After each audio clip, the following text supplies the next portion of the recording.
It's been a while, but we are back with the next in our series of videos called Quick Tips, and today we are looking at reef hooks.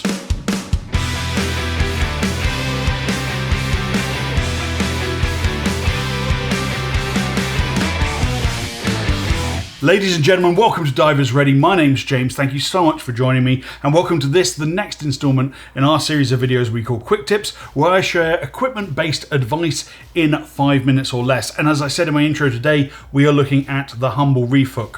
What is it? When would you use one? And I'm going to be giving you some tips to make your own. So follow me to the workbench and we'll break it down.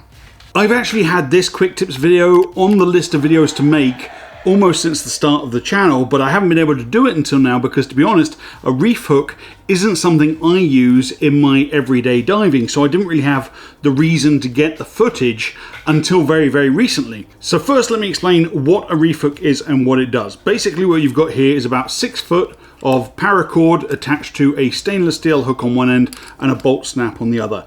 If you are diving in certain parts of the world where there is very, very strong current, but you want to stay stationary and observe the action, the sharks or the whatever it is, schools of fish that are going past you, rather than kick to hold in position and burn through all your gas, you would deploy a reef hook.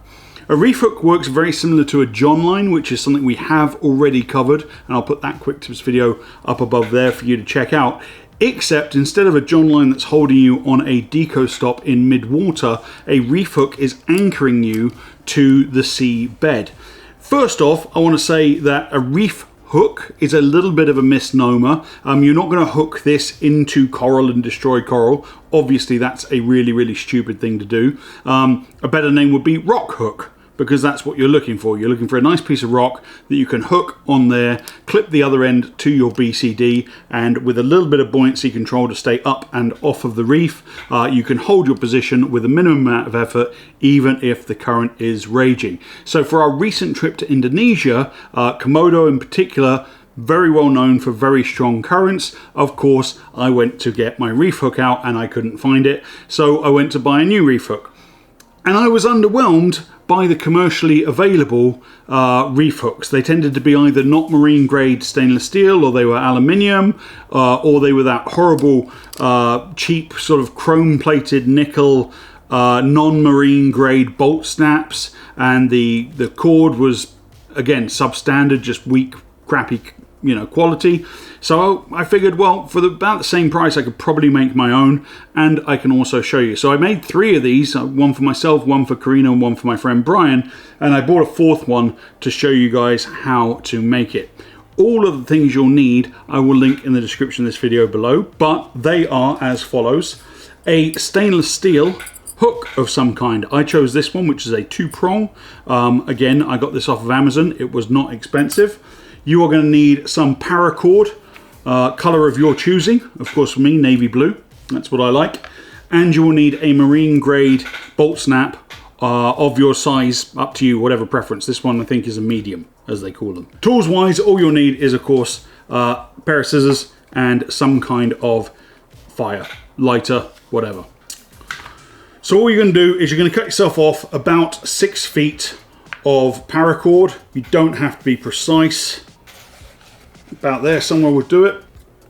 Thank you. And we're going to burn the ends to make sure they don't fray. Now basically all we need to do is attach one end to the bolt snap. My favorite method for that is just to tie a bowline in one end, real simple. Basic Dive Master level knot, and then using the loop that the bowline creates, feed that through and over the top, and very simply, there we go, nice and easy. Same on the other end. Usually what I'll do here is a couple of clove hitch, so I'll come around once, twice, maybe you can have enough slack to do a 3rd time. There we go, and that knot there will take a hell of a lot of weight. So even if you're wearing a ton of gear, you're hooked onto the reef and the current's really, really strong, that knot will not slip. So what was that, 3 half hitches on one end and a bowline on the other. Again, nice strong knots. And then obviously you don't want to be diving with all of this slackness in the water. So all I do is I just take it and wrap it around itself, take up all the slack line. Then once I get to about there, I'll feed it back through on itself. There we go. So there you have it, a very simple reef hook. Again, easy to make with some basic pieces of gear you've probably already got lying around, with the addition of this stainless steel hook, which, as I said, link in the description below for that. This is the best one I found, but I just think this is a way better option than the commercially available reef hooks, which tend to be quite low quality.